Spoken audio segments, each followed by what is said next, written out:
All right, good evening, everyone. If I could have your attention here shortly. Welcome to our Commissioners Court meeting, and despite the fact that that clock shows 6:05, it's really about 1 after. So we're going to get started a minute late. May I ask you to please stand with me for a prayer, and then we'll have our Pledge of Allegiance. Heavenly Father, we come to you tonight to conduct county business, and we just start off and ask that you would preside over this meeting, that you would guide every word that is said, every decision that is made, that it would be for the betterment of this county. Help us to work together as one to share and exchange information, whether we always agree or not. May we always arrive at the conclusion according to your will. Give us the wisdom and knowledge that we need tonight. Lord, we thank you for the beautiful weather. We thank you for the rain, but we are now glad to see some sunshine. Amen. As we each leave here and go home tonight, just take each one of us home safely. We pray for family and friends, for community members here in Titus County, and we just pray for this economy. We pray for those that are without work. We pray for our men and women that are in the service all over this world, that you would guard and protect them at all times. We thank you again for this chance to serve Titus County. We ask your blessing in Christ's name. Amen. Amen. I pledge allegiance to the flag of the United States of America and to the republic for which it stands, one nation under God, indivisible, with liberty and justice for all.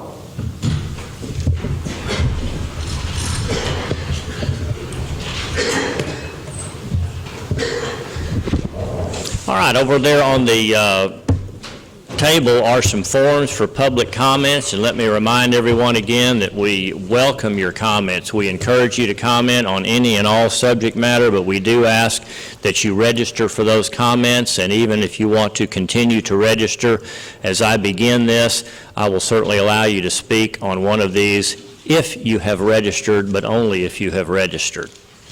So, item number 1, public comments and or requests for information on non-agenda items in accordance with Section 551.042 of the Texas Open Meetings Act. I don't think I have any forms yet. Has anyone requested to speak yet?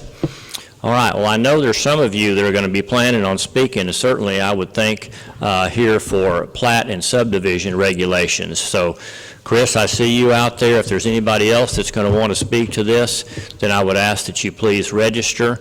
For those of you that are already named here, like Kerry Wootten, you don't need to fill anything out, Kerry. All right, at this time, is there any general comments before we get into specific agenda items? All right, then I will move on to item number 2 to consider and possibly approve minutes from our last meeting. That was March 9th. That was our morning meeting, regular meeting of the Commissioners Court. Judge, I make a motion to approve the minutes March 9th. All right, thank you, Commissioner Hinton. Got the motion. Second by Commissioner Parker. All in favor of the approval of those minutes of March 9th, say aye. Aye. Item opposed, and there are none. Item number 3, status report for Titus County pass-through projects.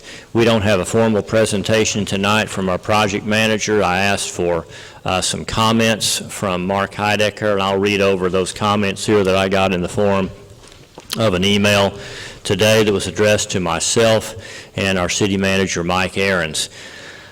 Please find a little update on what's taken place over the last couple of weeks. Of course, the weather's not been the most cooperative, but we have had Mr. Bobby Dick in Titus County the last 2 weeks meeting with Eric Lafitte of James Construction, putting together a schedule to line out the existing work items that have yet to be completed. We did prepare for each of you a large Gantt chart that should have been in your box, commissioners, that looked like this. It's still somewhat difficult to read even in its blown up form, but this gives you project items specifically broken down by task and the approximate time frame that they will be dealt with over the next few months, so you can look over those if you would like. This still indicates, as he says, that they plan to do seal coat beginning middle of May, finish up punch list items, and have TxDOT acceptance before June 1. That is how this Gantt chart is prepared. That would be a wonderful blessing if we can get that done. I think those are my words, those are not PTP's words, by the way. PTP says, I think this could be a difficult challenge ahead of us, but we are working with JCG to try to meet these goals set forth. I did let Eric Lafitte know I'd be sending an update for court today, and he replied back that we had been making good progress despite weather conditions. They did get 271 intersections striped and opened on one of the few dry days, that's down there by Walmart, and removed Mr. Prefert's driveway on US 271 as well. They'll continue to work as much as weather allows. They're planning to start reworking the flex base on the west end of the job. Reworking of the base is probably the most time-consuming, biggest piece of this project left, and that is getting the dirt, I'll call it, prepared to put that seal coat on top of it and taking care of whatever damage the snow and ice and rain have done over the winter time as we expected, and so they must have that up to perfect condition before that seal coat is laid there come the first part of May. The plan is to have everything west of 271. That would be the curved portion that goes back behind the Prefert complex and joins up there with the 271 new bypass loop. Hope to have that dressed and ready for the first of next week. The plan is to have everything west of US 271 dressed and ready by the first of next week. Maybe so. They're currently working on erosion practices and storm runoff prevention today, since the slopes are too wet to get out on due to the rain. If it dries up a bit today, they plan on working on some of the excavation that needs to be done as early as tomorrow. Eric stated he plans to have another crew here Wednesday to start helping with all the dress-up work that needs to be done. Last week, we had Texas grinding and coring out on the project, working on the Hart Creek Bridge, making sure the deck of the bridge allows for water to run off the edges and not pond. Southwest Environmental was able to install some rock filter dams and have addressed a couple of the erosion deficiencies, but with the weather we've had, there are still several on the list that need attention. We've had a couple of members of James repairing potholes on FM 1735 on a daily basis, and PTP is working with TxDOT and James Construction on a permanent fix. He is referring to specifically the new asphalt that was laid back in the latter part of last year out there at the intersection of 1735 and the new FM 4000. Unfortunately, we're seeing a lot of potholes pop up there that should not be there. Don't know what the problem is, if it was the base preparation, the base itself, the asphalt. Nobody's pointing blames yet until they figure out what the problem is, but it has to be fixed. In fact, will probably have to be entirely redone, to be honest. James Construction Group has had their surveyor on site as well a few days this week, placing out stakes in the ditches to verify the slopes and earthwork to be sure the water is flowing in the ditches properly.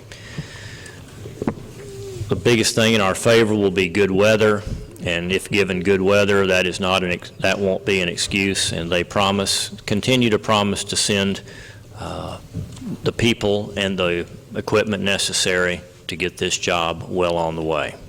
Any comments or questions about the update there on the last portion of our loop? If not, I will move on to item number 4. Consider and possibly approve the temporary closure of a segment of Titus County Road 2500. Welcome, Kerry Wootten, City Attorney. Thank you.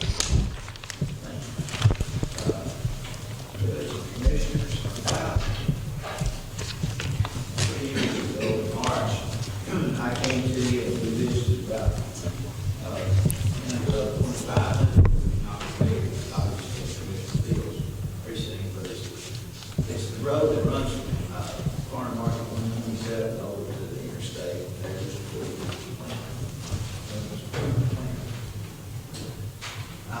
We asked permission at that time, back in March 2012, to do some rerouting on it, also to walk the lane across. And in that order back in 2012, we asked, we mentioned, put in order that it would be probably multiple times. do that. But that which leaves must come home, so the crane drag come home get across back to County Road 2500. So we're back here really today just to try to finish up what we started back here at 12. Walking across, we anticipate about 3 days when that starts, but here again, we don't know what could happen, technically, whatever. And, I'm not hearing anybody complaining about the rain, I'm certainly haven't, but weather could enter into the factor. So I've asked in the order here that you give us about a month time frame in there to get it across. I'll take advantage of the weather. Not complaining about the rain, don't get me wrong, it's no problem. And so for that reason, that's why we're back today. I have a prepared order. Again, best part of that, the biggest part of that, the rerouting from 25, that's taken care of. This is just to give the public notice, give the crew to walk the train back across, back where it belongs over there, and get the road repaired. There's plenty of time. We're asking for time frame from about the middle of April, I think that's 12th, 13th, May, and there. Give the commission feel plenty of time, put something in the paper about it, and give various notices, and let the emergency people know within those days. We would anticipate, we would think it would take around 3 days to do that. Things that are beyond our control, like technical difficulties, weather, will take a little bit longer. So I will throw that open for questions. A while back, some producers about what's happened since then, 2012. So with that, I think that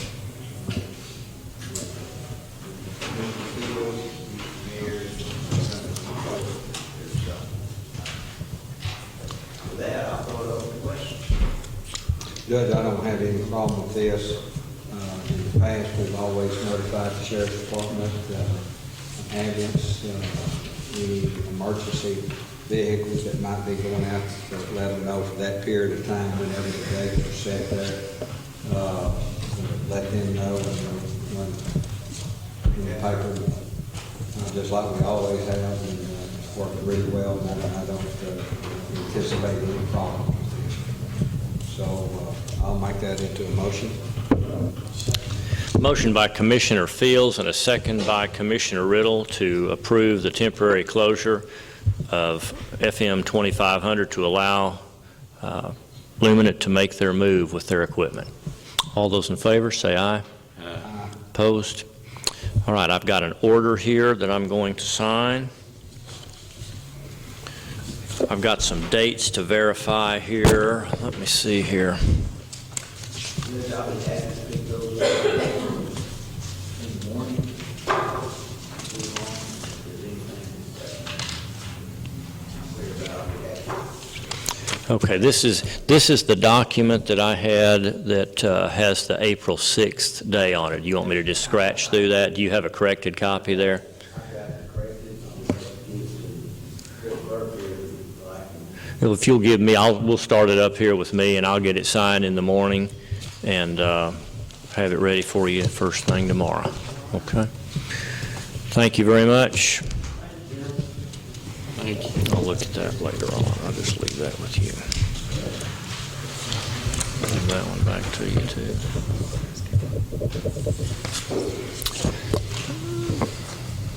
Say, Kerry, this is not in our on our agenda tonight, and we've previously approved doing this, but I did want to let everybody know that I have a document that was prepared by you that is an amendment to our Fire Protection Service Agreement that documents our relationship with you on the purchase of, or the payment rather, of half of the new what do we call that? An engine for the fire department.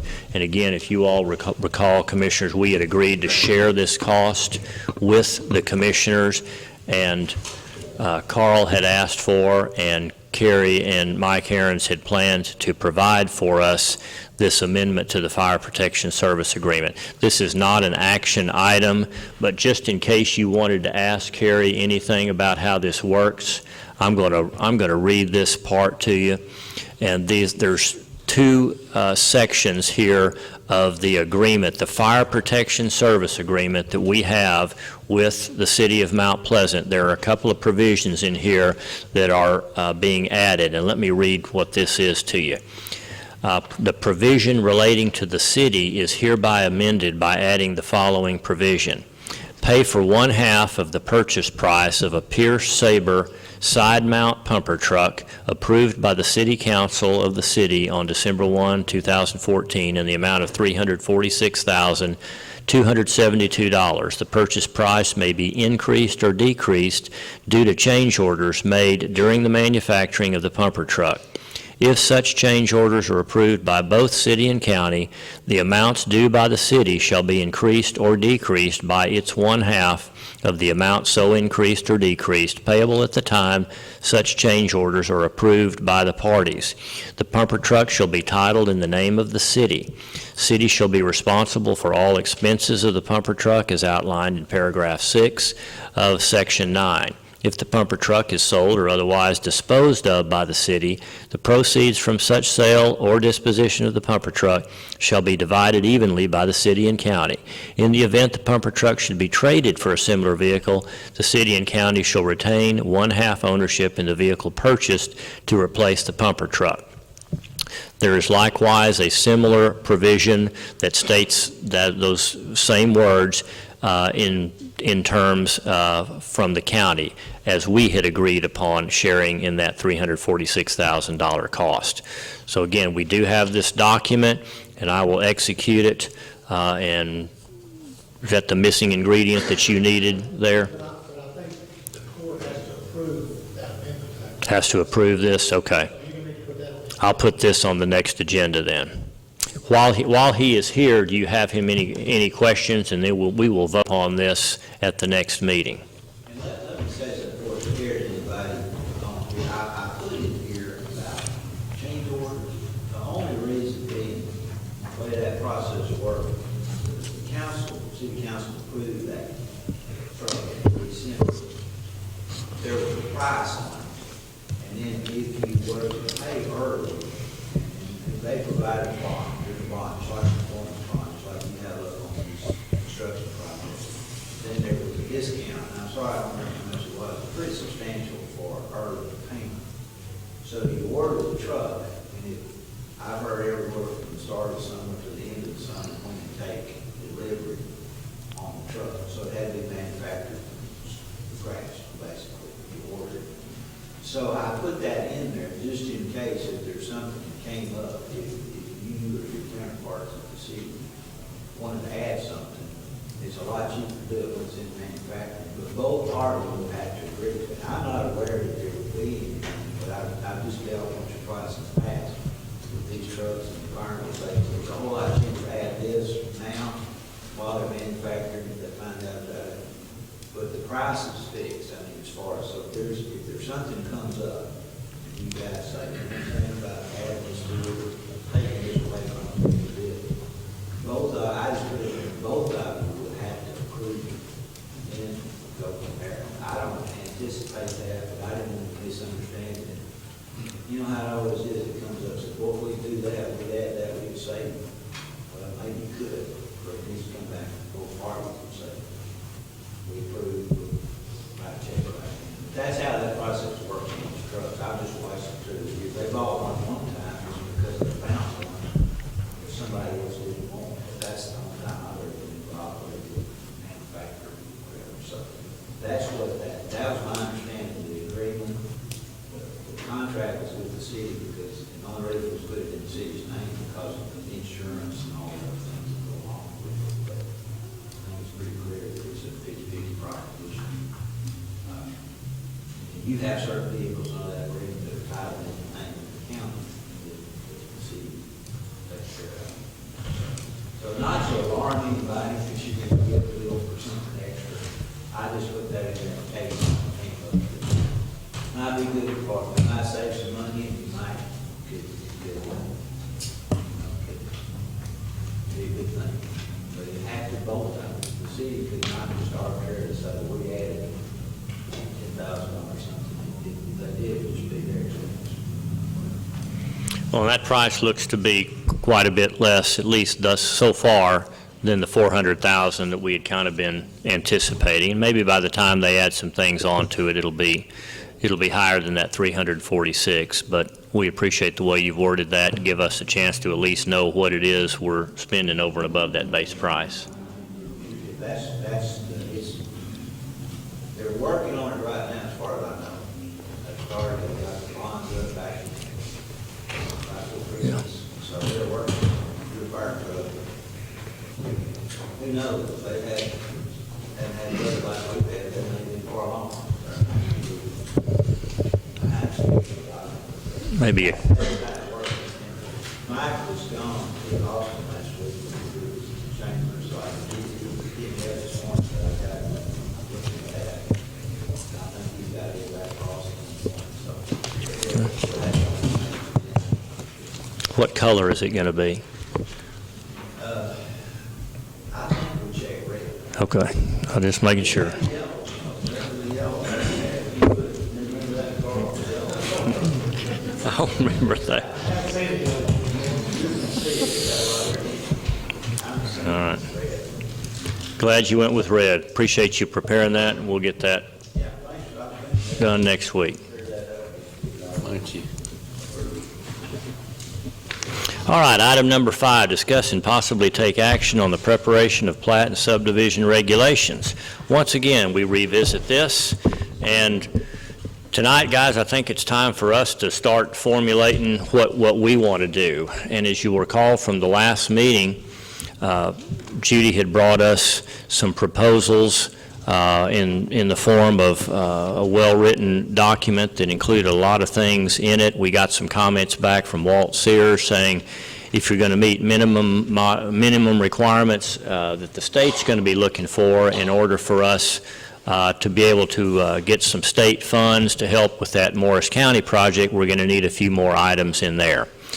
Well, we're at the point now where we need to make a decision. Either we're going to do nothing and we're just going to leave things as they are. We're going to approve the document that Judy put together. We're going to continue to work on that document. Let's have some definitive plans as to what we're going to do. I know we got some folks here that want to comment on this. Apparently it is a hot topic. I would like to see, as I've stated before, us take advantage of an opportunity to polish up the subdivision regulations that we have in place. I don't want to make things so burdensome that they stifle future development, but I would like to have better definitions for those that want to engage in development within Titus County and help kind of chart our course for what we want this place to look like years down the road. So, Commissioners, if you would like to interject anything at this time, fine. If you would rather hear from the folks that would like to speak, Judy Kent, Pat Redfern, and Chris Basham would like to address this subject as well. But I'll give you all first shot, let them talk. You can always have last word. I'll tell you, I think that as a commissioner, I'm not ready to give up my responsibility to someone else, to be responsible for our regulations.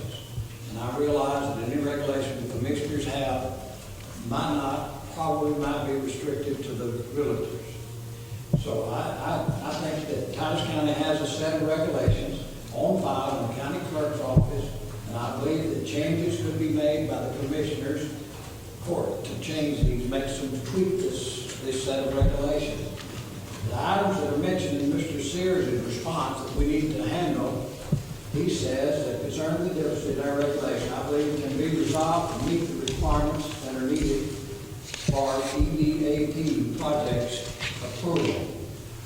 Current laws concerning health, safety codes, and Texas water code need to be changed in our Titus County subdivision plats.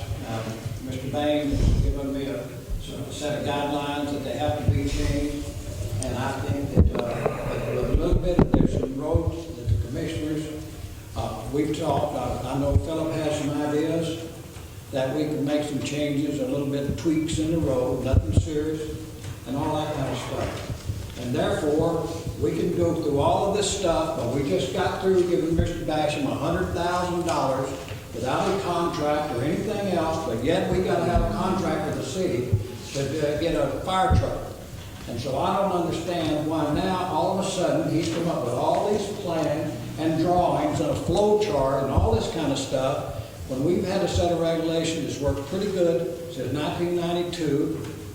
Mount Pleasant has done all right. I think that the commissioners can handle the tweaks, and I recommend that we have a meeting, the commissioners tweak the form that we have in place, and at that time, then we'll meet with the realtors, and I'm sure that we might be too restrictive, and they won't agree with it, but I believe that we can work out a compromise with the realtors. We can do that without hiring any outside help. I don't want any outside help. I want people that are going to live here. You know how many subdivisions we've had the last 2 years and plats? You know, so just, it's not a major thing, and it looks like we've done the same thing with this piece of paper that I just got handed today, with all these crow dots and charts like we have on all the other projects that Mr. Basham's handled around here, so I'm sure this comes from him. Even though it's got a couple of people's names on it, I'm certain that those people, that he wouldn't be doing this if he wasn't planning on getting a little commission out of this thing or charging the county for it. So therefore, I make a motion that we handle it in that manner. We can continue on with this if you want to, but I don't think we need to. If the other commissioners want to give up their responsibility, that's theirs. I don't want to give up mine, and I don't think any of us should give up our responsibility. That's my vote. Okay, would you like to put that in the form of a motion? Yes, sir. All right. Make that a motion. Okay, I'm not sure I can repeat it, but I guess y'all get the gist of it. I second that motion. But basically, it is that Commissioner We can Riddle... work on that ourselves as far as... Okay. And I have a motion by Commissioner Riddle. I have a second by Commissioner Hinton. Any discussion on this? Would you all like to hear from any of the folks that have come to speak toward this subject before we call for a vote? I would like to hear. Okay, I would like to hear. Before we vote on this. Okay. Commissioner Parker? Yes, I'd like to hear from you. Okay. Well, we're going to come back to this vote. I'm not doing away because we do have a motion in a second. I'm going to go ladies first, Judy, and then I'll go Patrick, then I'll go Chris.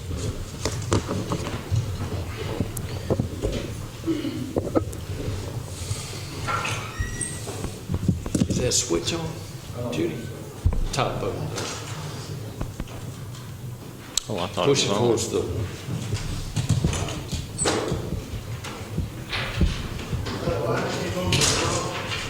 All right. Try that This one right other, here. try that other one then. Try this other one. Battery went down. It eats batteries. We'll try to get us a battery. Is that light supposed to stay on? Is that light supposed to stay on? Is that light supposed to stay on?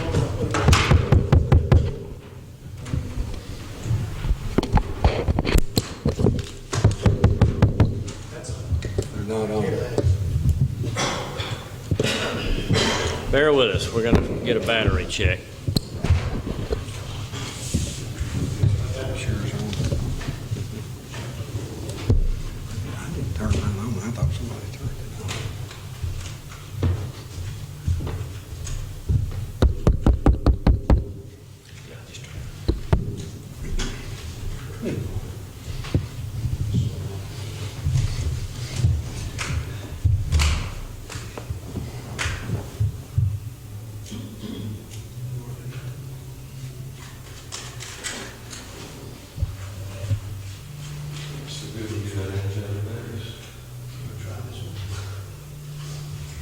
And that thing's turned on, isn't it? That's your plug-in down there.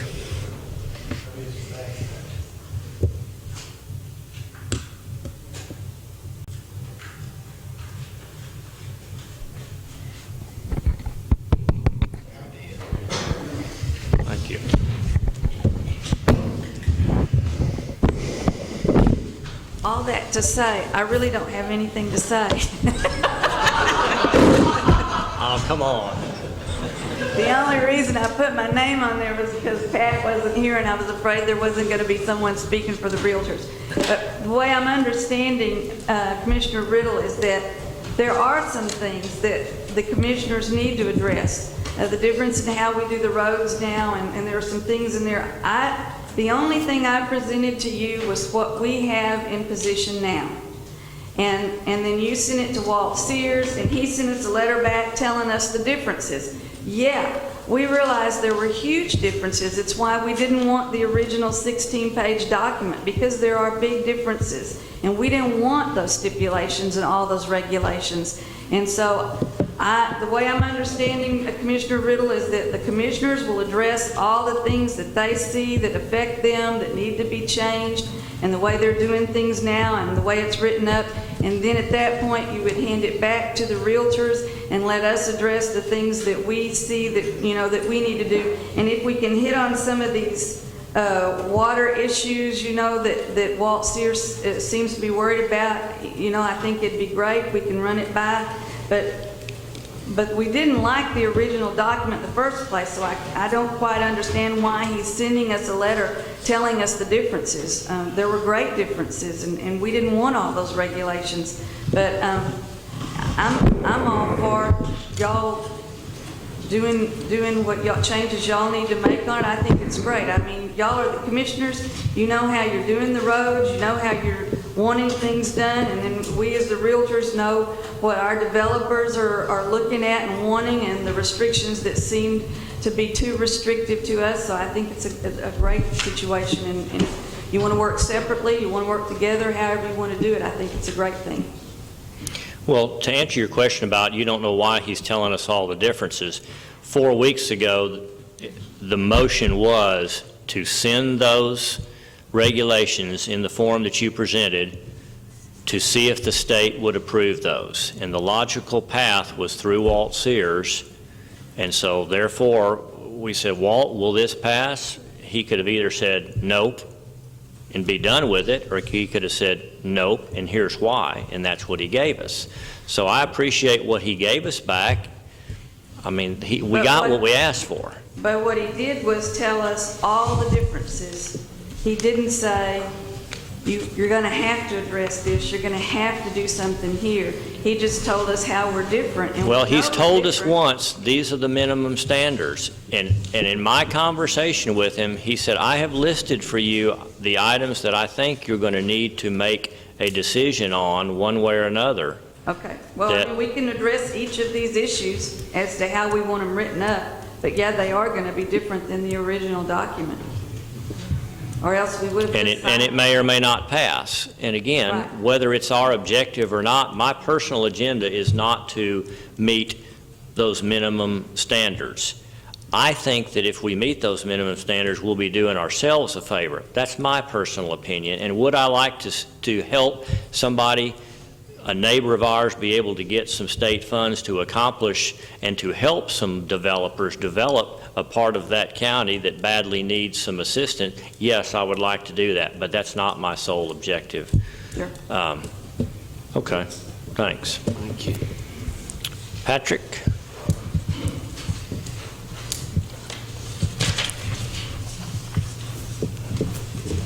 Judge, Commissioners, how are y'all? I'm just here, basically, I'm sorry, I thought I was going to speak for Judy, but she thought to me late like I normally am, so I don't blame her for doing that one bit. But I'm really here just to take a little load off Judy. She's been doing so much for the realtors, and realtors is a word, the designation for a group that do have license. But really, what I think we are trying to do is we're tax-paying citizens of Titus County. We're not. I know what she's saying. I just want to make sure to clarify that it's not the realtors that are trying to change y'all's restrictions that already have in place. We thank you guys for allowing us to interject and talk about these regulations that Walt Sears has presented, and we appreciate the opportunity to look at it and come up with what we just want to make sure you guys knew we already had restrictions. So we brought that up you have restrictions, you're right. Do they need tweaking? Probably so. Everything probably needs a little tweaking. The Walt Sears plan, or when I say that, the state's plan, it is pretty cumbersome. There's a lot of things in there that can, I think, can be ruled out. We're pro-growth, of course, and I know y'all are, but we've got to look at the future and the layout and what happens and whatnot. But I think absolutely, Commissioner Riddle, I think y'all would be the ones to make every change needed. I think y'all could do it. We just wanted to give a little help and insight on what we see and we deal with every day in the way of developers, or not really developers. This does not just affect developers. I want to make sure everybody understands this. The reason I'm kind of here and still am behind the scenes helping is I wanted to have a little more time, and it's finally done, because it's hard to meet. But what I was going to say was, if you give us a week or two longer, I was going to see if we can meet a little bit more with Diane, Judy, some other people that I'd like on that little panel, I guess you call it, whatever you call it. I would like for us to meet a couple of times and just look at Walt's letter, his differences, just sit side by side and see if there's a compromise we make. We think it's fair to try to make the neighboring county happy, but not throw us under the bus. And that's what we want to do, have a couple more meetings, basically a brainstorm meeting on what the differences are, what can we foresee as a problem, bring it back to you guys, then of course, it's y'all's decision. Y'all go through our rough draft, and y'all can go do whatever you'd like to do for the citizens. But it has worked, Mr. Riddle, I'll say this to you, you're right, it has worked. You know, maybe we aren't the best county in the world with the best regulations in the world of place, but I kind of like that. I mean, it has worked. I mean, and you guys are the governing body, you know, of a subdivision. When I say subdivision, I'm thinking multi-lots, big subdivision. They got to go through you guys. They're going to be passed. I've been through here before. The Mylar copies and everything, it's got to be done right. And there's checks and balances. Common sense is used. That's with you guys, and that's a developer. That's a great thing for a developer to have common sense. But again, I didn't finish. The reason I'm making sure, Randall, to make sure I'm here and you hear me, is this doesn't affect just a group developing 50 lots or 100 subdivisions. This is affecting people who have land out there, who have 30 acres, 5 acres, 20 acres of land they inherited or land they bought, or whatever, that's passed down, that happen to have a lot of road frontage on county road. Okay, it does affect them, because if I come out there and list your property, and I might have one you guys before, you look at it, the best way for that person to make the most he can make off that property. So if you have a tract of land that has a large amount of road frontage, and they're not thinking that way, we are, we're saying, well, you know, the highest, best use of this property could be in tracts, because you have all this road frontage. So hopefully we obtain some more money for this client. But if there's a lot of restrictions that I don't want to see somebody that happens to own some land that can't, maybe they don't have the money to capitalize on what they already own. And that would be a bad thing, I think. If it's something that would stop somebody to split up a 10-acre tract or a 40-acre tract into 3 or 4-acre tracts to maximize their investment. That's my opinion. I just want to make sure y'all, that's what I'm more worried about, is how's it going to affect Joe Blow, who's wearing overalls and retired, and he decides he wants to sell one day, and he's owned this property 30, 40 years, maybe longer, or whatever, and he calls me up. I do my job. I tell him what the property's worth as it is. I tell him well, you know what, it's got a lot of road frontage here, but you have to do all this to get that. Here it is. Well, Joe Blow's going to say, what? So he might or might not have the money to do it. He might have inherited it. I don't know. I don't want to impede that from happening. That's my main thing. Is the subdivision rules are going to be in place in the county. I know you guys are going to do a great job on that. But these rules and walls, I'm for helping Walt. And I think we can maybe do one more draft and that's it. I'll do it from, or at least look at it. But the subdivision of tracts is where I'm most concerned, because this is not subdivision of 50 lots, it's tracts. It also includes tracts, what we commonly refer to as tracts, splitting a 15, 20 acre tract in 3 places, and whatever. It's just, I just want to make sure my point's made on that. Thank you. Thank you. Thank you. Chris?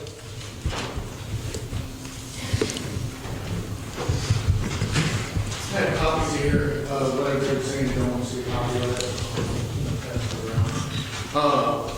Let me start by saying this is not about Chris Basham, and I'm a little appalled at the personal attacks and the incorrect information that gets thrown out in court. And I guess I need to go ahead and invoice for the balance of $100,000 because it's nowhere near that. But if that's the amount, I need to go ahead and invoice for it and you shall pay that because that's not even where it is. But anyway, this is not about Chris Basham. This is about the county and where the county needs to go and what's needed. And you don't see my name on here because I'm not interested in participating in this for money. I'm interested in getting the county right and where it needs to go and trying to develop the county for the right reasons and the right way. Let me give you a little background on the minimum standards.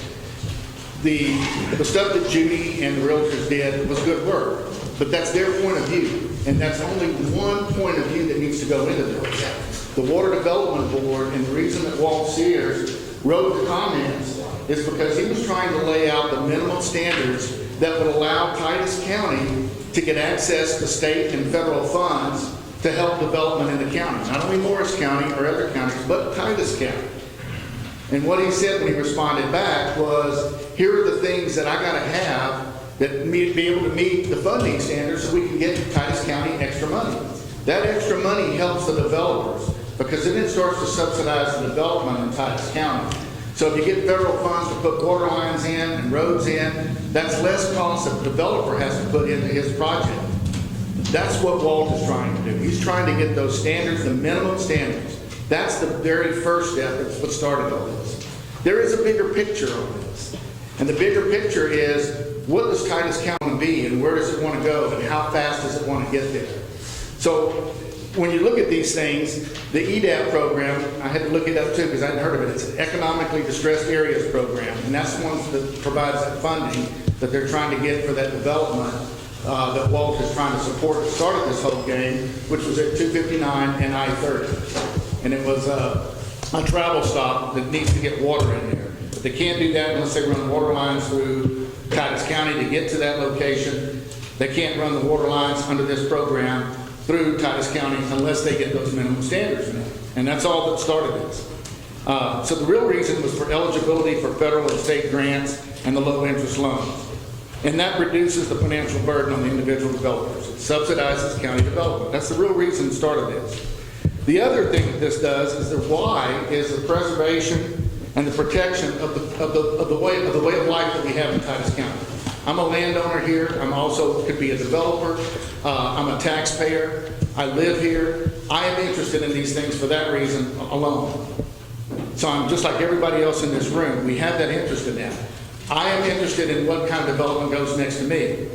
These standards start to set that standard in place so that you can protect what you've got and you don't get it. Well, the reason this is so important is the state of Texas, and I am a planning professional, and planning is regulated by laws and it's regulated by common sense, but the state of Texas does not allow zoning, which you see in cities that kind of say where development can go and what kinds of development.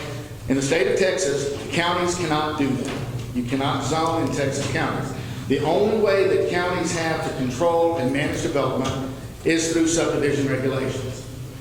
One of the misconceptions is that subdivision is housing only.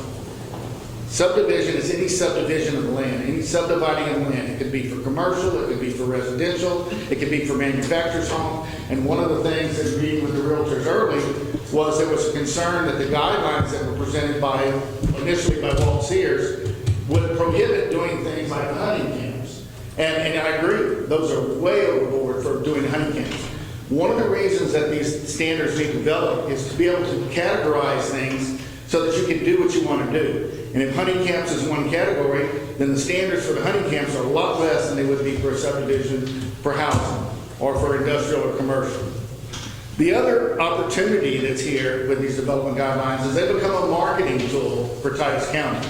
If outside developers want to come in and want to see how to develop in Titus County, if you have a very easy, visible, open process that says, here's what you got to do, step 1, step 2, step 3, it makes it easy for outside people to come and put their money into Titus County to develop.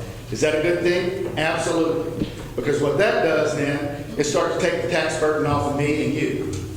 That means that we've got more development coming in, so my taxes go down because we've got more development in. If you don't allow that development to come in, you end up paying. I did some studies for north of Dallas and some small cities that were growing very, very fast, and they wanted to limit the development to only residential. And by doing that, their taxes went out the roof because they had no big businesses coming in to actually pick over the tax burden and lower their taxes, and they finally realized that. So the other reason this is important is it has the potential to, in the long term, lower everybody's taxes by setting the standards.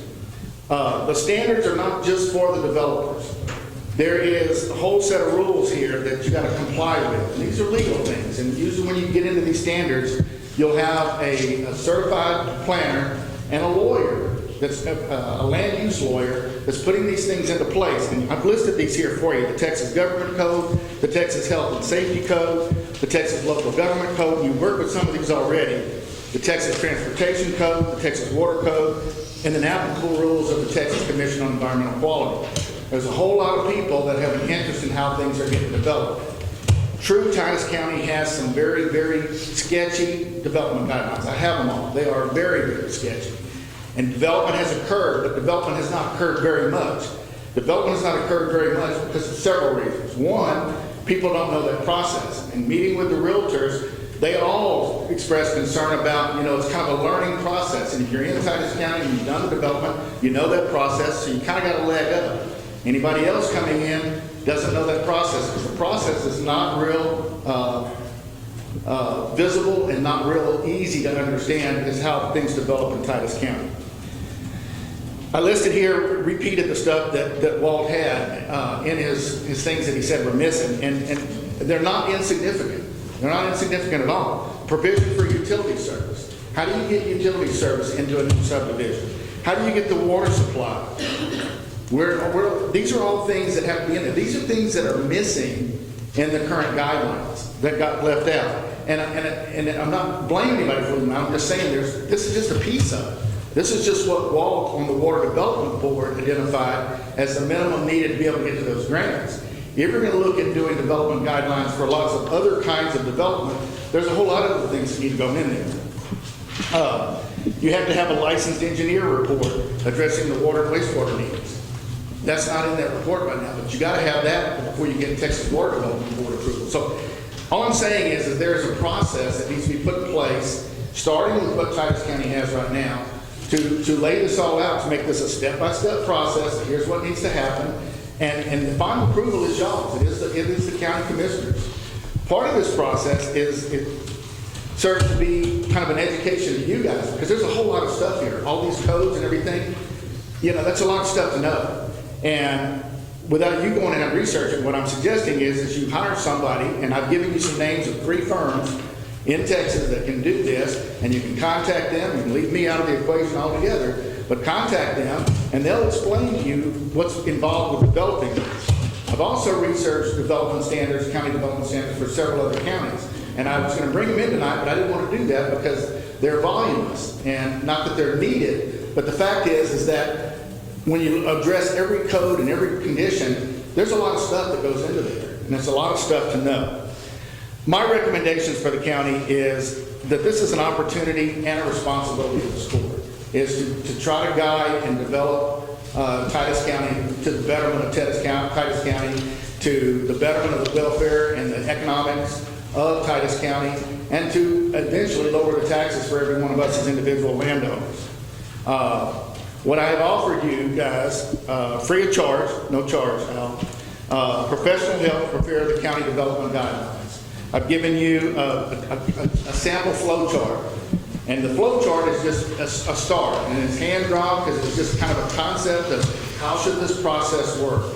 But this would be one of the things that I would suggest that whoever you hire helps you put this together, sitting down with you guys and sitting down with all the people that have an interest in these guidelines, which you see here in the middle there, the county environmental requirements that have to go in there, the water resources, which is Walt Sears, electrical resources. How do you handle the sewage? How do you handle the roads? You know, one of the things that was in there is that was missing, and there was a road need a 3-inch crown. And there's a width requirement, and there's intersection requirements. There's a requirement that you don't put utility lines under the roads. All of these are what Walt said are needed minimum standards. I would also suggest that you look at kind of where the county needs to go in the long term, because the development guidelines can then direct development where you want development to go. One of the other things is estimating of each subdivision that comes in, what's the impact on the tax rolls? How good is it? I mean, you know, we've all gone through the Lumina drawdown right now, and everybody's starting to see the impact of that reassessment of the value. Well, the way to fix that is bring more development in and get bigger companies coming in and doing the same things that Lumina did, that Preferred did, that Lone Star Steel did a long time ago. All of these companies affect the economic well-being of this county. The development guidelines help to bring those kind of things in. You also need public input, because this needs to be a very open process. So whenever you do get to where you draft guidelines in, you really, by law, you should have public input, public review of these things, because you're affecting everybody that's in the county. And the real reason of this is it's just for good neighbor policy. So we all understand what we're trying to do here. So I've given you those firms. And then the last thing that I would recommend is that the county consider doing some kind of visioning exercise for the county. What do you want to see the county in 10 to 20 years? Because once you decide that, then those development standards start to feed that. If I want this kind of development, I want to double the industrial development, I want to double employment, I want to, you know, lower taxes for everybody, then I would do that visioning. It'd be a plan for the future, but it would also be a marketing tool for the county. And that visioning of the future would also be an educational process for a lot of people in the community too that don't understand until something like Lone Star Steel shuts down, and they start to realize the impact of how that much was affecting the county, and how you can help to bring those kind of things into the county to keep the county growing and getting better and costing each one of us individually less. So I offer these things for y'all's consideration. Again, it is more than just trying to meet the minimum standards. I would suggest that you can't not do anything. I mean, you can't just do nothing. If you do nothing, nothing will change. If you keep doing the same things you're doing, you're going to keep getting the same results. I'll mention the lack of the subdivision development that's gone on the last few years. There's reasons that's gone on. And part of it's economic, part of it's the process that's not real apparent.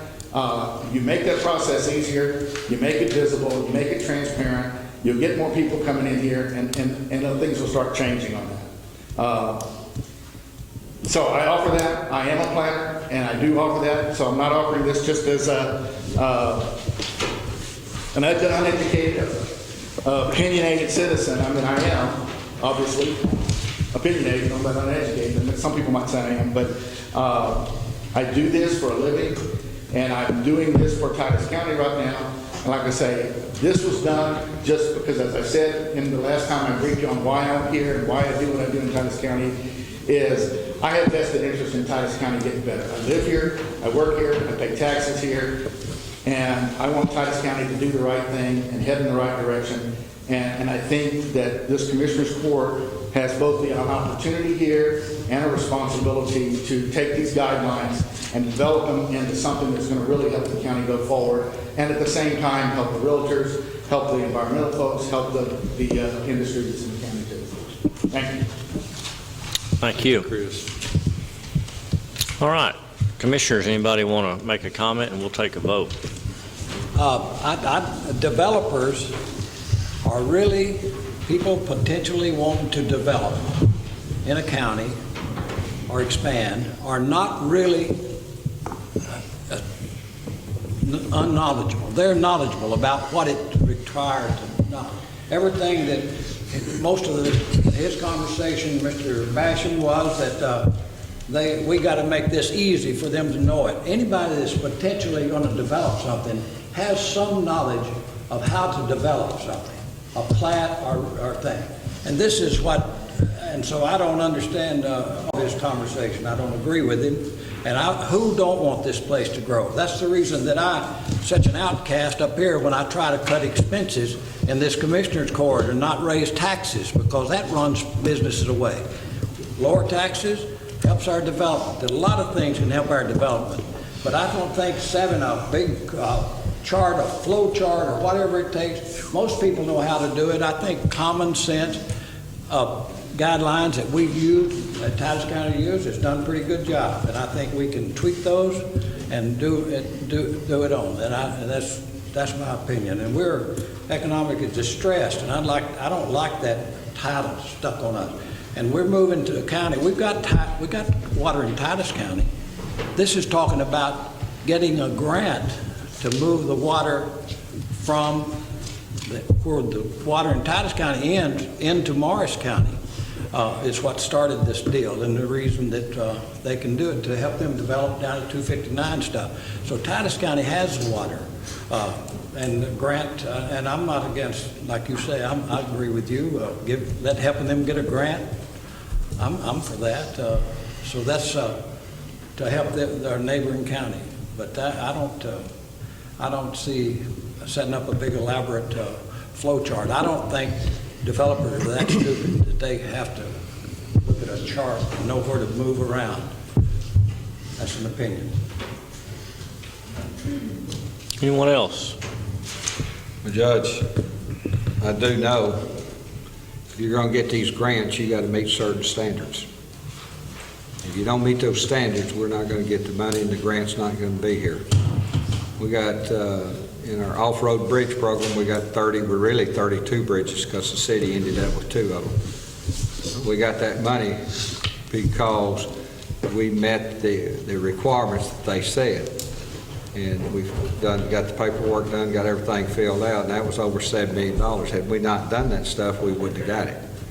Same thing with this. If you're going to get these grants, these water these grants to help put water lines all over the county and get water put in there, you're going to have certain guidelines, or you're not going to get this federal or state money.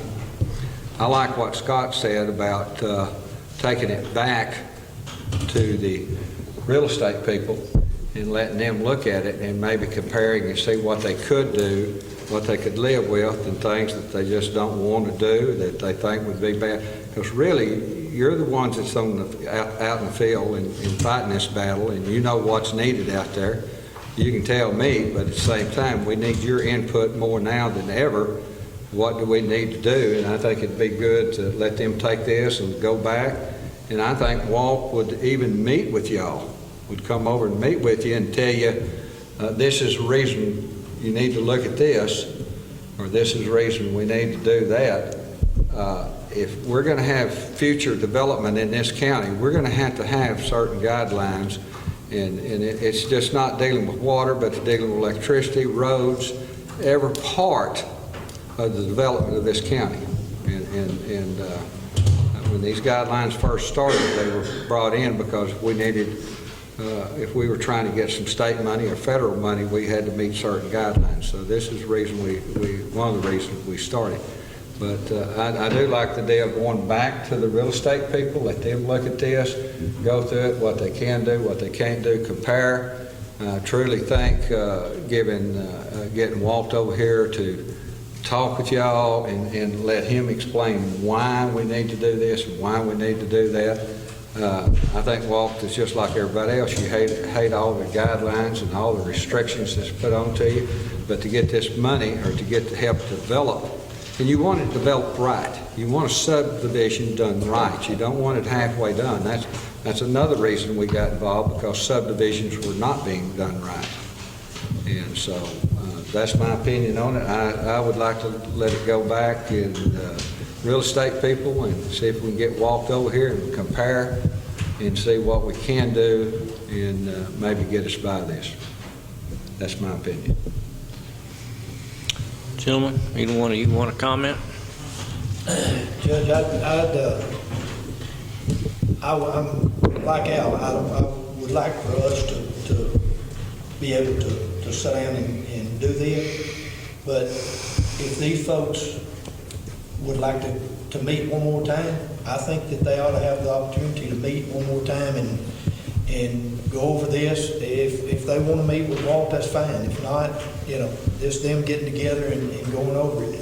But bring back to us one last time what they think needs to be done, and then us have our meeting and sit down and go over what they have got and compare it then ourselves, and then us make the decision as to what, if we want to accept what they've got, or if we want to interject some other things that we, have got ourselves.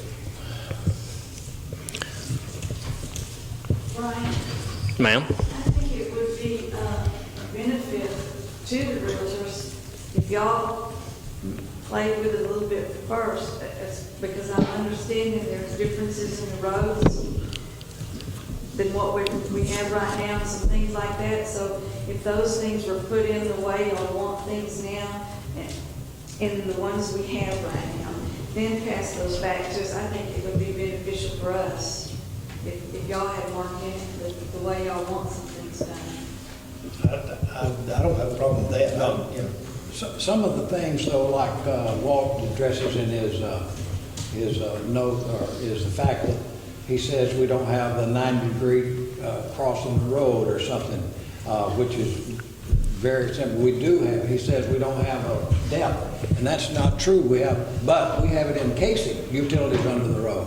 In our regulation, we don't have cases. His regulation says 2.5 feet deep. So the things like that, well, we can change that to 2.5 feet deep or whatever, but I mean to conform with his request. And we might be able to work out most of the things. Just looking at it off the top of my head, we could make some of the changes in those things. But then when we do it, let's be honest. If I'm a realtor, I want the least amount of restrictions I had. I want it easier to sell. So y'all are probably gonna, if we did it first, we could figure out some of the little things, and you come back and y'all probably would disagree with it, but then we could compromise, work on a compromise at that time. That's not, you're going to have a different angle at this than we do, the commissioner. I just know that as a realtor, I have no idea what y'all are requiring on the road situation, and y'all know what you want. So to me, if y'all had that put in there first before I ever get it, I'm going to say this is what the commissioners are wanting on the roads. And that's what I'm going to go with, what the commissioners Well, want. I think we can handle that part of it. I don't see I don't what think he's that- talking about, we've there wouldn't be got- any problem. But I do think y'all need to look at things, rules and regulations, like the water, the sewerage, because there's certain state laws you're going to have to abide by, whether it's I build a home, I buy some land, build a home, or you have a development out there. We have to change our EPA roads now. I mean, they've changed. We've got to change in our regulations because the laws have changed. And Walt addresses that. And Clint and I have talked about it. We know that we have to make some changes in our regulations on water, sewage, and EPA, I guess is the right word. But I know Walt, I said this wasn't something we just got to do right now and get it done right now. And I sure don't have a problem with letting them go back, and I don't have a problem with getting together, put two commissioners together and sit there and write up some, look at things that we can agree with, and let's look at that. We need to do the roads anyway, but there's other things y'all need to address that I don't know in the development what y'all would want, what you prefer over something else. I think it needs to be a two-way street here, and let's all kind of work together on this, but I do think this needs to be postponed. Instead of 2 weeks, I think it needs to be a month. That'll give them a chance to meet twice before we meet again on this. And we can come up with maybe some suggestions.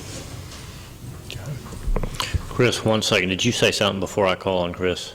I was just going to tell Judy that we have got, I found in my files out there's 7 or 9 just little one-line deals that address the roads that were adopted in 1992, I think it was.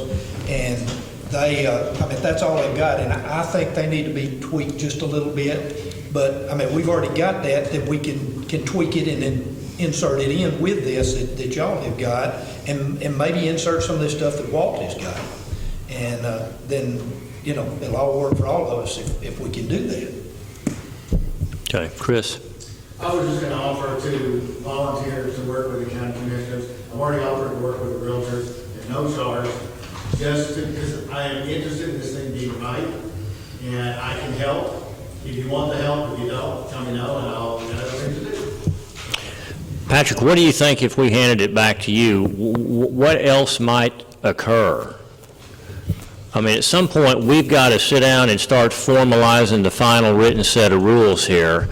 And if you really think that you got shortchanged on time and can really add something to the cause, I'm happy to give you some additional time, but I believe it's time we sit down. I would like somebody to help moderate this, because I don't know the first thing about these. I do think that we can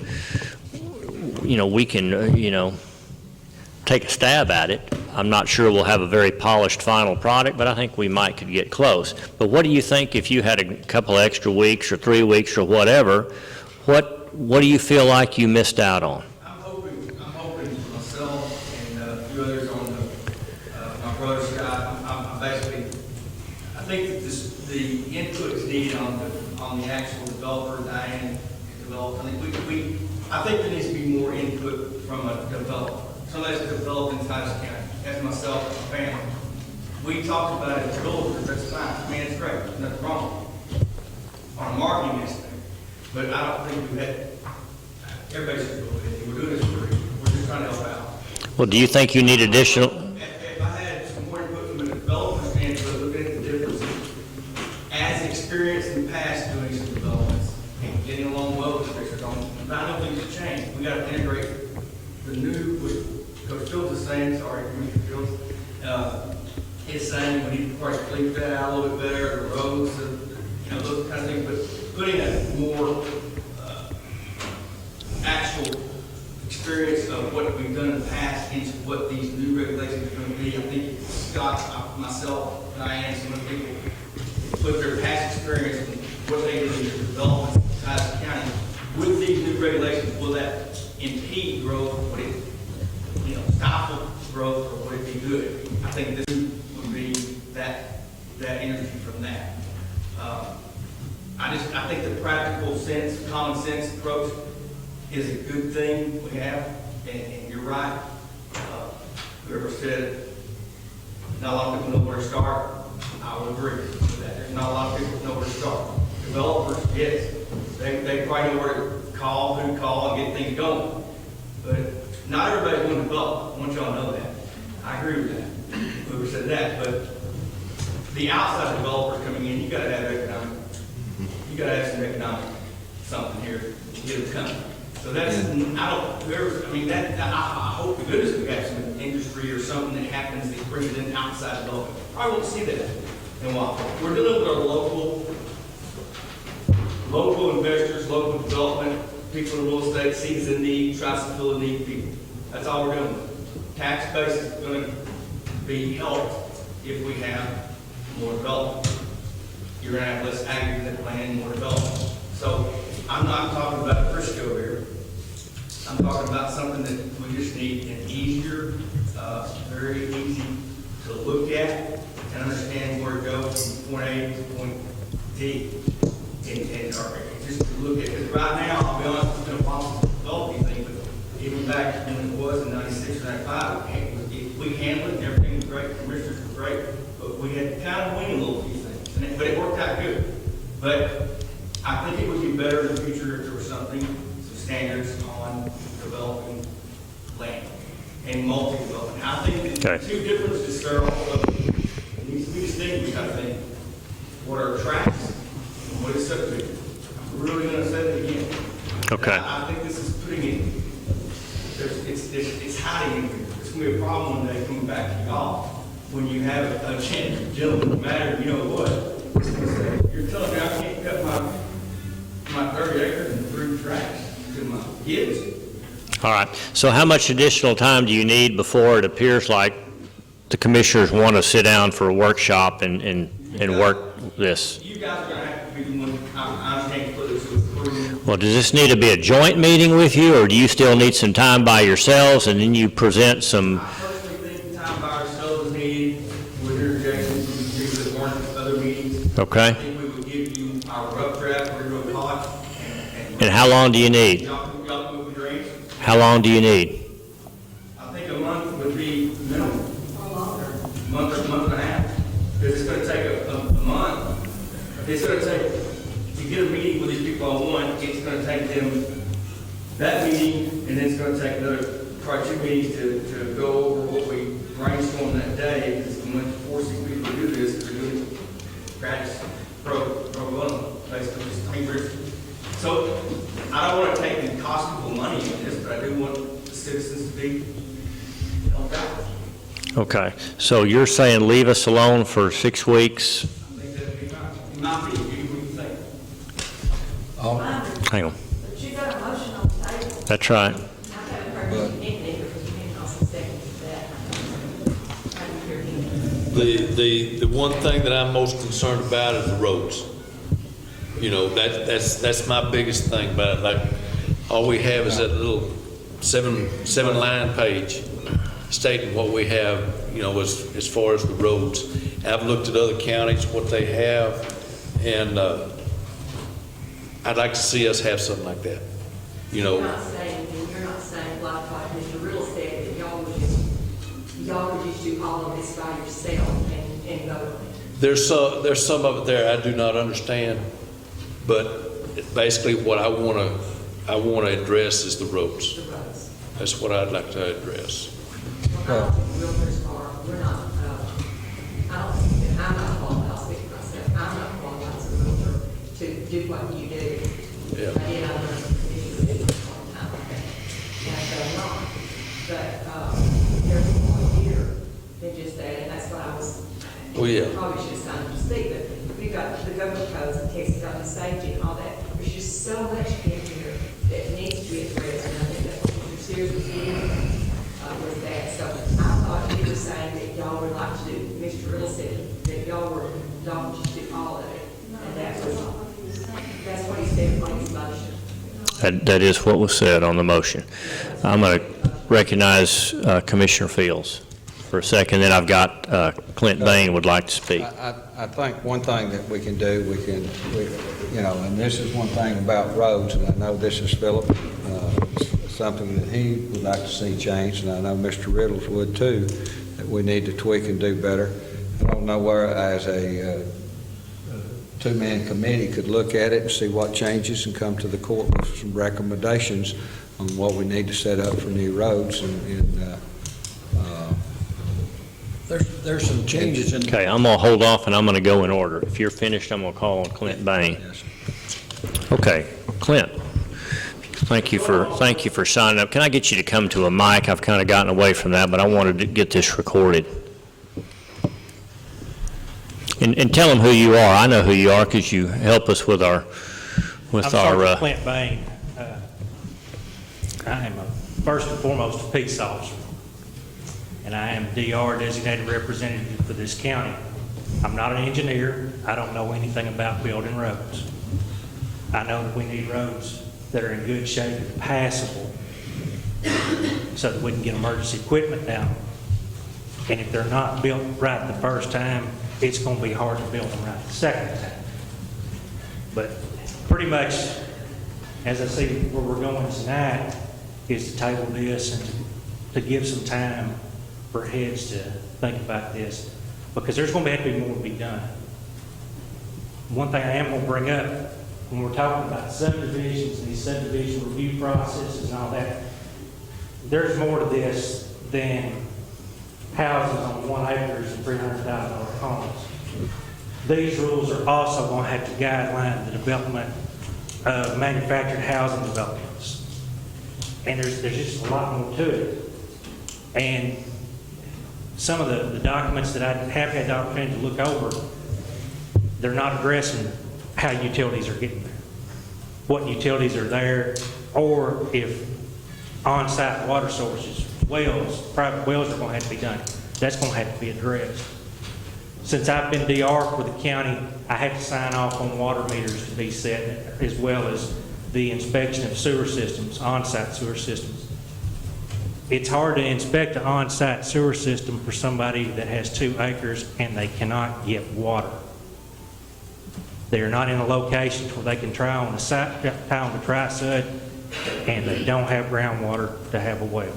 So now then we've got a house in place and a septic system in place that can't be used. That should have all been addressed in a subdivision review. That was never done. Property was split in 2. That was selling off property. That wasn't considered a subdivision. Later, those 2 tracts got split in 2. That wasn't considered a subdivision.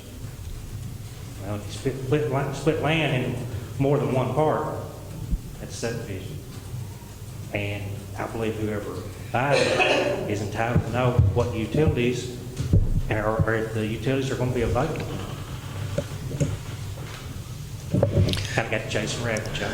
But you've seen some of those problems from failure to have regulations in place that were abided by, and I appreciate you coming up and talking about that. Yes. Anything else? I believe we're going to quit there. That's all right. Thank you. All right, Commissioner Riddle? No, Patrick says roads, that's true, but a developer building the roads and what the regulation says he has to do to prepare the roads for the county to accept it, to be accepted, is very important, and so it is, and that needs to be done, addressed. But roads will bring development. We're spending tons of money on the loop to bring a road to bring development. So, and when they subdivide, they're going to have roads and want roads, and so. And our roads are pretty clear in these regulations, what they have to do to be acceptable to the county. And those are the things that I thought that we might tweak or change and make some, I think just wording. Like we've talked about it, Philip and I, the 2.5 feet or maybe 3 feet, but we like the word casing, utilities encased in going under the road. And we have that, and Walt don't have that. So those are some things that I think are pretty simple, straightforward, logical, and we've been, I don't think it's a real complicated affair. Well, I tend to disagree with you there. I do think it's a complicated affair, and I think each person here has a skill set that's going to be valuable in putting together this set of regulations.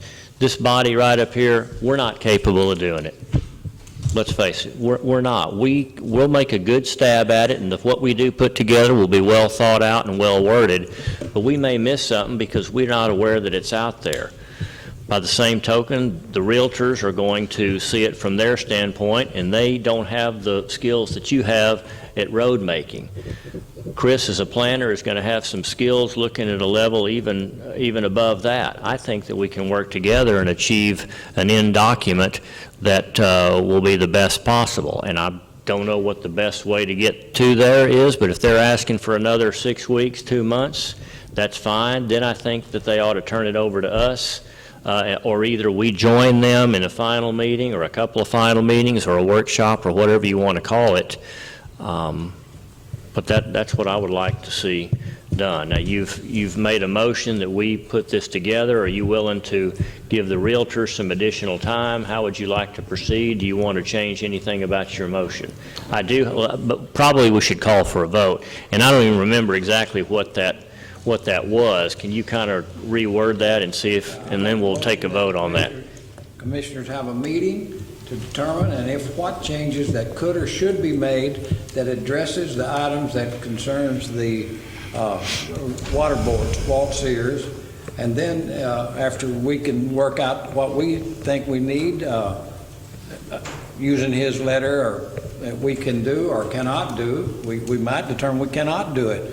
And then we meet with the realtors concerning their concerns, and I'm sure that there might be some restrictions that we have about roads or something that they won't agree to, but I don't think they're so far apart that there's not a compromise in Okay. there. Well, let's stick with what was the motion. Let's vote on that. We make a meeting we have a meeting and tweak the regulations we now have, and then meet with the realtors and let them make their tweaks or whatever they want to change it. Okay. Got a motion, and I had a second by Commissioner Hint. Okay. All those in favor of that motion, say aye. Aye. Okay, so I have 3, okay? No. No, okay, well, all right. So that does pass, and so for the time being, this does not mean we're making any final approval on any set of plans tonight. It means we're going to put together a workshop, and we're going to take a stab at this. I see no reason that while we're planning a workshop to do this, y'all couldn't sit down and meet and come up with some ideas. Because I can assure you, we're not going to be able to fill in all the holes, and we're going to leave some holes before we're finished.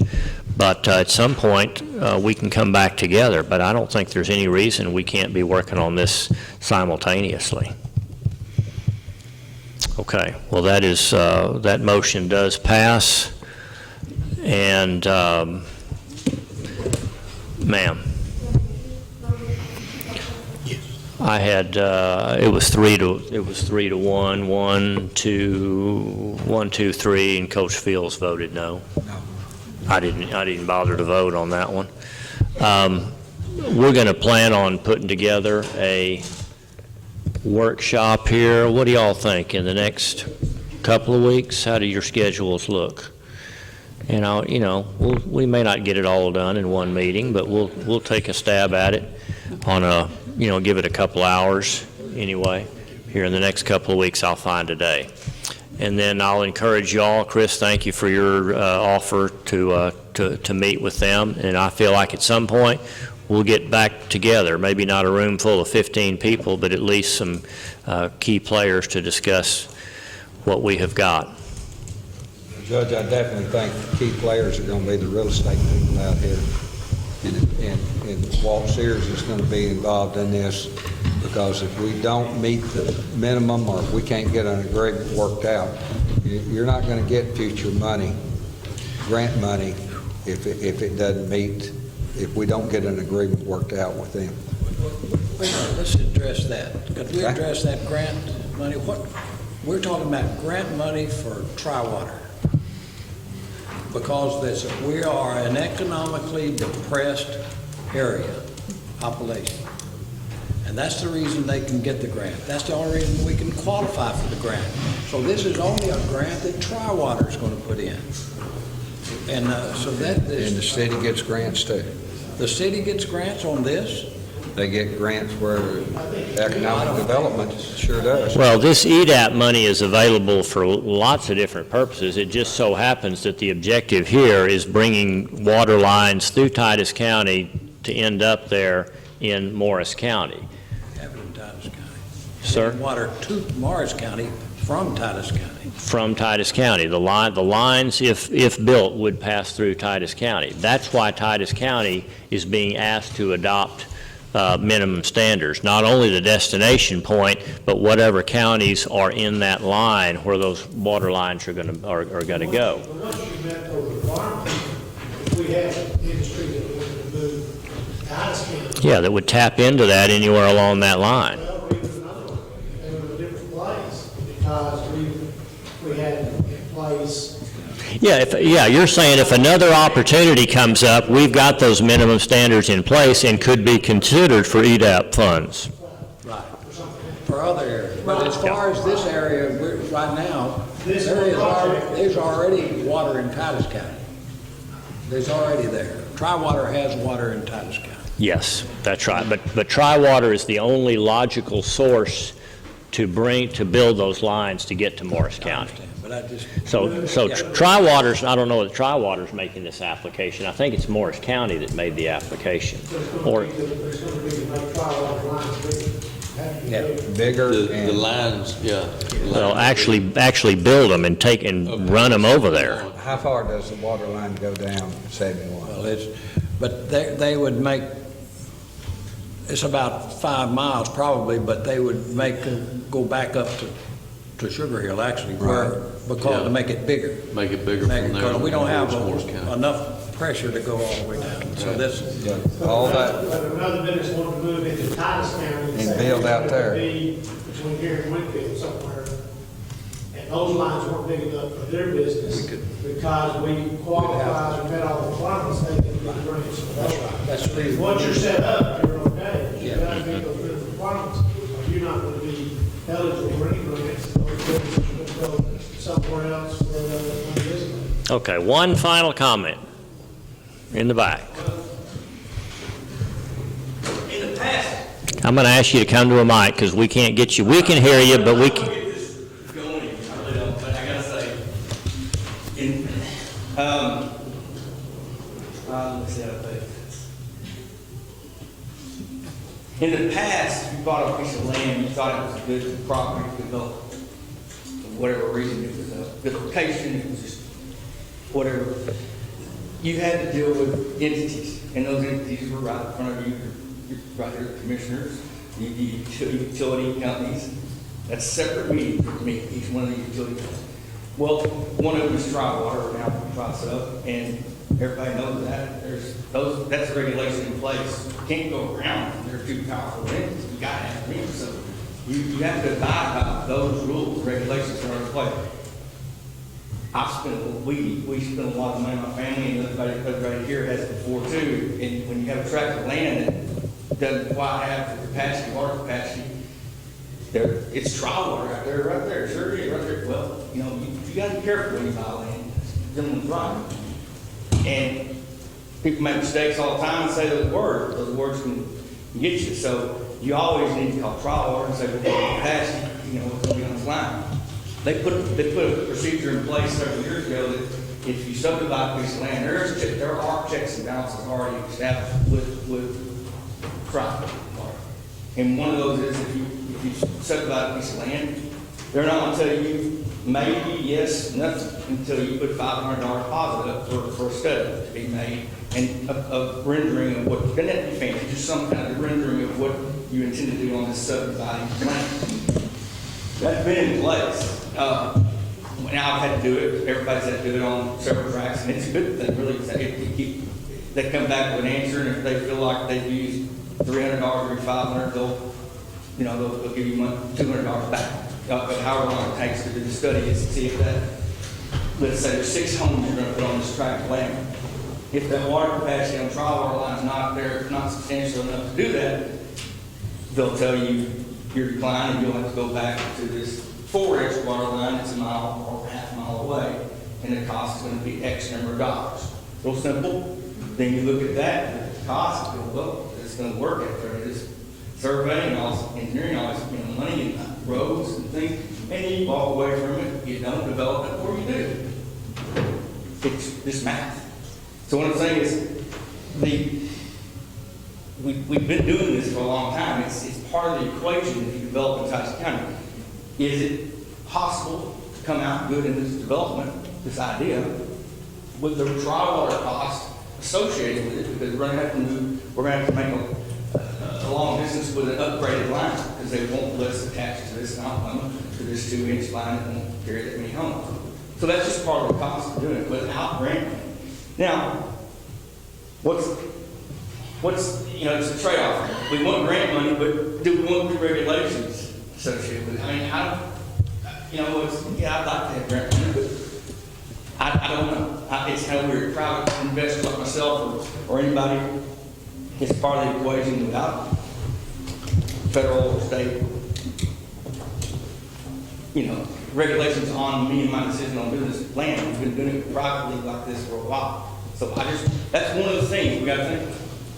When you ask me what we need, why do we need more time, and I'm asking you guys to think that out, because I just want to make sure y'all understand there's things in place.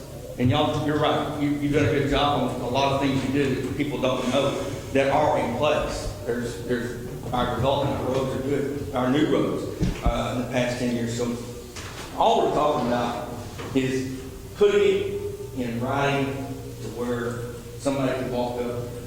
A realtor also won't have a liability of being sued by selling this land, what got going on.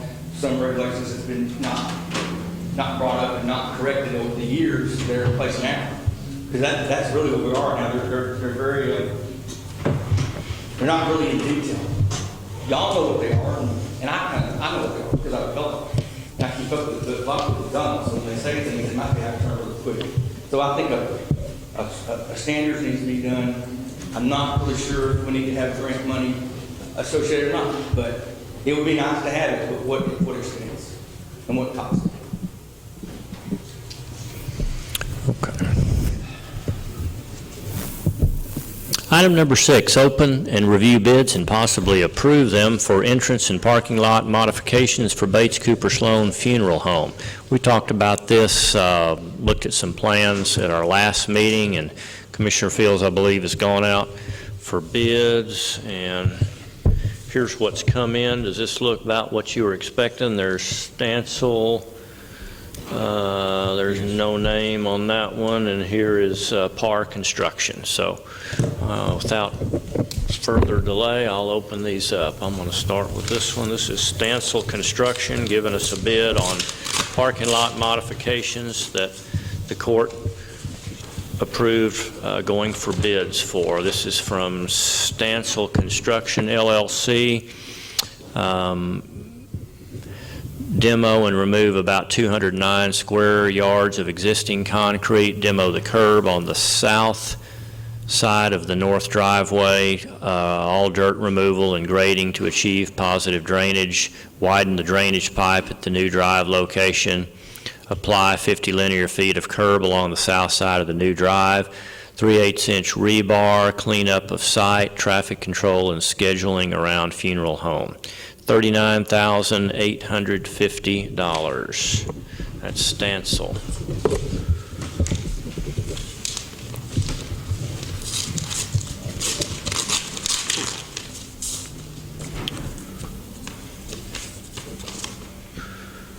This is Ash High Enterprises, LLC.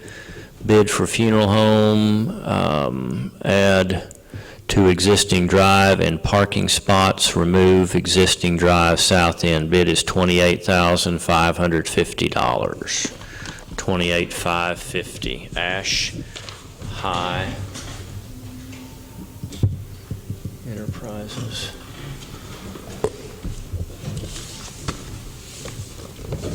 And this is Par Construction.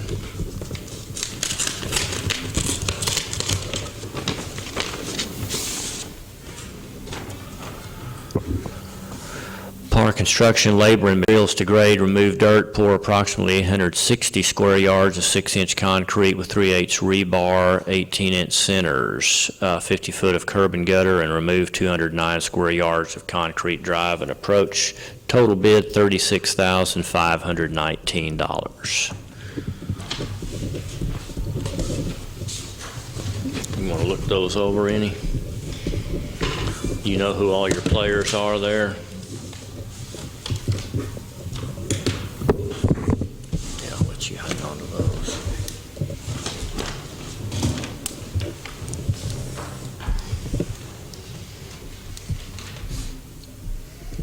Were you expecting any other bids you didn't get?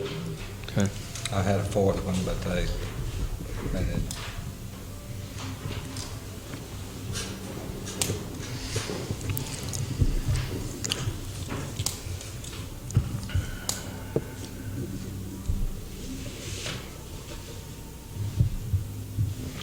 What would you like to do?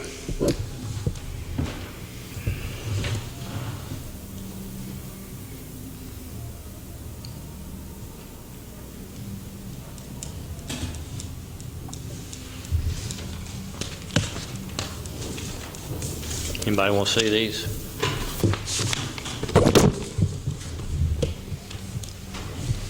Anybody want to make a motion? I'll make a motion, we accept that Low Par bid? Construction. That low one doesn't have a rebar. I don't know how many square yards that he plans on doing or what it is, but that 28,000, that 33,000, he's got it lined out, 3/8-inch rebar on 18-inch centers, the whole thing, and how many square yards of concrete. And so I make a recommendation, we 209 square yards. give the bid to him. So you're saying don't go with the low bid? Not the low bid. I Okay. don't think it's complete enough. There's not enough detail in there. Is there anything about the bid specs that they were given that would be different? I mean, why would we think that that he was not bidding on exactly what you presented to them? Doesn't have no details. Doesn't have any details in it. I told them all 18-inch, 3/8-inch steel. Okay. Removal of concrete. If anybody had any questions, we'd go out and look at it. Did you put this in the paper? Yes, sir. Let's see what it's worded in the paper. Well, they didn't have a rebar or anything. I Okay. just told them to call me if they had any questions or I'd meet with them out there. Okay.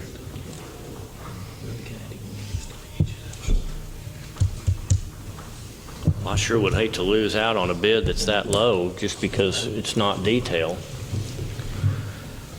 There's a lot of difference in the quality of concrete. The work, concrete work, I should say, of course.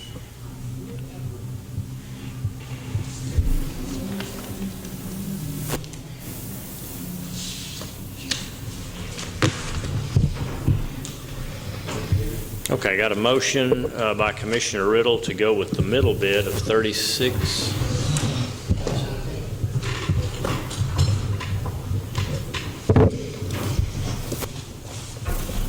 Figure again, $36,519 par construction is the motion. I'll second. Second by Commissioner Hinton. All in favor, say aye. Aye. Nays? Nay? No. All right, 3-2. Okay, did you get those votes, Joyce? All right. All right, next item, still talking about concrete. Consider and possibly approve repairs to the north exterior courthouse steps. I know all of you know that we've got at least one significant step that's out there, the surface of which is chipping off, and we've had problems with it before. You know, as I looked at it, it may be limited to 1 or 2 steps out there, so I don't know how extensive of a job it will be, but I do think we need to get it fixed before it continues to crack anymore. I have not looked into this at all as far as cost or who could do it. I wanted to just get this on here for starters, and you give me directions as to how you want me to proceed, if you want me to proceed. I think it needs to be fixed. Okay? Somebody's gonna fool around and slip off of it. You remember the company we got? I don't remember who that was we got to repair that time. Get somebody else. That one didn't last. Let's get somebody else to repair it this time. Well, that's a tough That's been repair. about 20 years ago, and they put about that much Yeah, specialized concrete. Sloshed it on there. One on the south end is still holding up good, but this one up here started. But they have some polymers nowadays. Yeah, they do. Stuff to be better. They do. But I agree. If you're making that motion, we need to fix it. I Make the agree. motion, I we say have it agree. fixed. Make a motion that you want some bids on this. What would you like? Just find the first guy that says I can fix it, or what do you want me to do? Any of you want to take this over that are in the construction business? Concrete. It's not concrete, but it's, Why don't you get somebody, get a bidder? Why don't you let me do a little research on the methods that are available out there and find somebody who specializes in the latest technology to repair something like that, and I'll bring you back some options. Okay. That sound all right? Sounds good. Motion, and give me a second. Second by Commissioner Riddle. All in favor, say aye. Aye. All right, thanks. Item number 8, consider and possibly approve the addition of an entry keypad, replacement doorknob, door closer, push-button actuators for the adult probation to be paid for from the security fund. We talked about this a couple of weeks ago, and the suggestion was, why don't we just make these a hard key entrance instead of these keypads? And after talking to adult probation, they really want the keypad. Not everybody's going to have their key at any given time, and If keys can be duplicated, ultimately they could possibly be duplicated, and you don't know how many keys are out there. I did check on the flexibility of that push button keypad and found out that code can be changed as many times a day as you want to change it. That code can be changed easily and often, and the actual cost of that keypad, again, to do this entire job, not counting the door closer, is $585, and that gives them keypad access with a code without having any loose keys out there, and that is the request of Gilbert and the probation department. And then what is not on here that I suggested was to get a closer on there, and my estimated cost on a pneumatic closer would be about $200 to be sure that that door is pulled tight and shut each time somebody exits that door. So that's what probation would like. Make that motion. Motion by Commissioner Fields, second by Commissioner Hinton to move forward with the addition of keypad, replacement doorknob, door closer, push button actuators for adult probation. We'll pay for this out of the security fund. All in favor say aye. Aye. Item number 9, consider and possibly approve a data use agreement between the county and the Texas Health and Human Services Enterprises. Clerk Newman, explain to us what this is about, please. This is just an addendum to the current Texas Department of State Health Services, their remote site contract. The birth certificates by statute shall stay confidential for 75 years, death certificates for 25 years. What they're asking us to do is comply with HIPAA and make these confidential, or just sign this contract. He said that in the future, it will not be an addendum, it will be integrated into the contract that we sign, I think, each 2 years. Okay. But they have presented you with a new data use agreement and are asking for county approval. Is that correct? All right. I did run this by the county attorney, asked if he would read it, see if he had any objections to any of the verbiage in here, and he said it was fine with him. Okay. I'll make a motion. Motion by Commissioner Parker, second by Commissioner Fields to approve this data use agreement between the county and Health and Human Services. All in favor say aye. Aye. Opposed? There are none. Item 10, consider and possibly approve a deadline, date, and time for the Commissioners Court meetings to be posted for the public. Commissioner Riddle asked that I put this on the agenda, and I'm going to let him further explain. He feels like we ought to be scooting back the time that we post our meetings and possibly even the method that we post our meetings. But let me allow him to explain this further.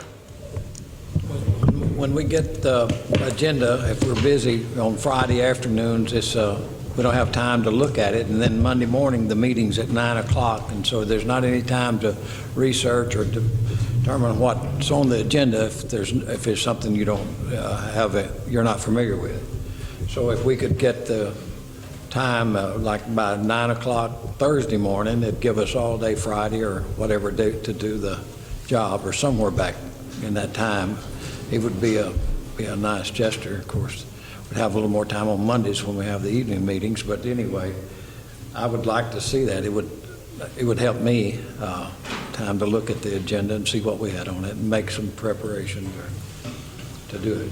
So I would like to request that we do that. Okay.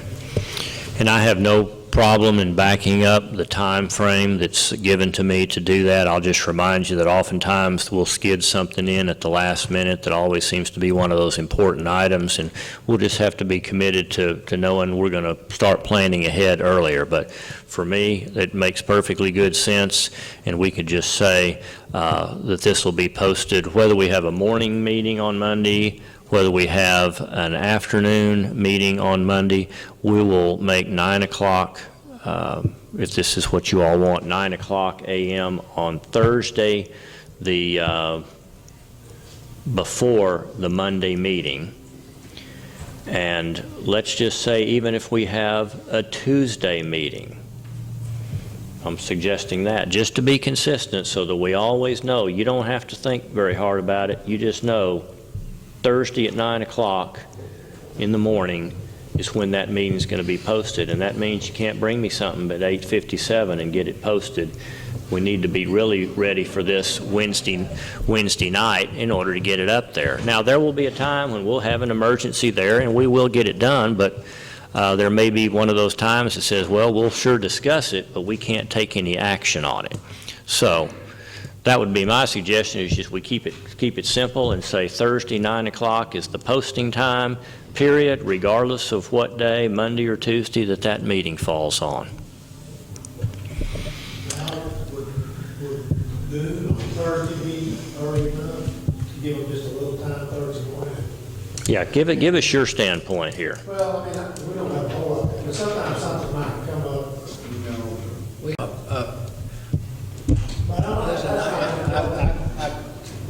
I talked to the experts. Some of them say that the 72 hours don't not including Saturday and Sunday, but that, so, and then others say that Sunday don't do it. So the consistency is 72 hours, you knock out 24 for Sunday. It takes Thursday, and then, so that was the reason that I think Thursday at 9. So that way you would conform with the rules, and I've had that opinion by 2 TAC lawyers. One of them said no, one of them said yes. Well, I can't think of anything that comes to mind, but. Any reason that'd be tough for you then? Okay. I don't have a problem with it. Okay. Well, I'm going to assume yours is in the form of a motion. I just need a second. Second by Commissioner Parker. And the motion is that we will prepare and have posted. All Commissioners Court's meetings will be posted, and that means as a bare minimum, it'll be on the doors of the courthouse. And I know that Carolyn, as soon as she has my signature and the clerk's signature on here, she gets that to the newspaper. Is there any other better way that anybody out there wants to see this information posted for the general public? Anybody heard of any suggestion? Anybody heard of anybody complaining that I wish they would do this? Okay. I haven't. All right. We got motion and a second. All in favor, say aye. Aye. Opposed? There are none. All right. Item number 11, consider and possibly approve travel and seminars. Is that mine? There's mine. There it is. Good night. Okay, first one is, this is a request by Commissioner Riddle to attend a conference in Austin. And let me tell you a little bit of background about this. I think this is a unique opportunity that came to me by email, and I passed it on to Commissioner Riddle. But this email gave an opportunity for several training sessions to be given at the LBJ School of Public Affairs, Office of Professional Development, and they make these available to county employees. And here are some of the topics of some of the training events coming up. Developing a construction purchasing manual, county basic public purchasing law, advanced public purchasing, price and cost analysis, advanced purchasing law. Well, I passed this off to Commissioner Riddle, and the one that caught his eye was developing a construction purchasing manual. And so I thought maybe one of us ought to get educated on construction purchasing, since we seem to be doing a lot of that, and that's been a subject of discussion for quite some time. April 15th and 16th, this will be available in Austin at a cost of $390. Commissioner Riddle would like to attend this in Austin. At this time, we are just asking for the cost of registration to be paid. I'll let Commissioner Riddle do the math on where he wants to stay and travel and eating, etc. But for the time being, we're asking you to approve the cost of the registration at $390, April 15th and 16th, and that is optional, not mandatory training. Next request is from Clerk Joan Newman, Education Program 2015 County and District Clerks Legal Education, March 16th. San Marcos, mandatory training. The dates of the training are April 29th to May 1st. traveling on the 28th and the 1st. Registration cost $220, 3.5 days of per diem at $40, 98.71 per night times 3 of hotel, taking a personal vehicle, resulting in a total cost of $1,055.18. And she says, I will pay hotel conference. Oh, that's just a note to Sharon, okay. So that's Clerk Newman going to that one. Then we have Clerk Joan Newman requesting to go on May 6th to Dallas for Records Preservation Technology Workshop. This is optional training. There's no registration cost. We will simply have the cost of travel. Is that right? Yes. Okay. You may have one meal to pay for. They're providing lunch, okay. The next request is also from the clerk for Joyce Simpson to attend the Records Preservation Workshop, also in Dallas. I guess she'll be riding along with you, so there's no cost there. This comes from our Sheriff's Office. Lieutenant Terry McDowell would like to attend Less Lethal Chemical and Distraction Device Instructor Recertification. Less Lethal Chemical and Distraction Device Instructor. So this teaches him how to be less lethal. That training is in Wichita Falls, May 12th through the 15th, traveling on the 11th through the 15th. $895, cost of registration, $180 worth of per diem. Hotel, $515 divided with other agency for $258 net cost. Carpooling with another agency splitting fuel cost. Approximate cost then, $1,333. That'll be in May. Also, Lieutenant McDowell would like to go to Taser Instruction Recertification in Humble, Texas on the 20th of May. $200 registration, $60 worth of per diem, $120 worth of hotel, $380 plus fuel is the total there. And that is it. Make a motion. Motion by Commissioner Fields and second by Commissioner Hinton for approval of those requests. All in favor say aye. Aye. Opposed? Item number 12, approve oral and written reports of county officials. I think I left.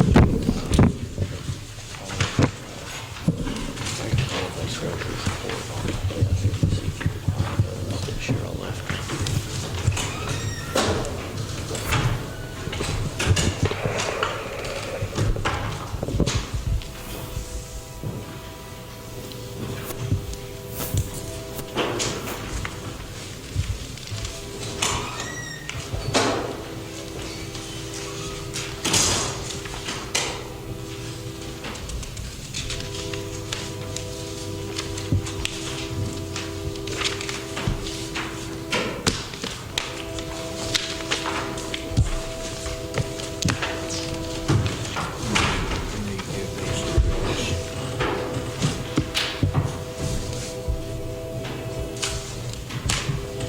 Make a motion to approve reports. Second. Motion by Commissioner Hinton and seconded by Commissioner Parker for approval. All in favor say aye. Aye. Opposed? Item number 13, consider and possibly approve the treasurer's report. Let me pass these down to you.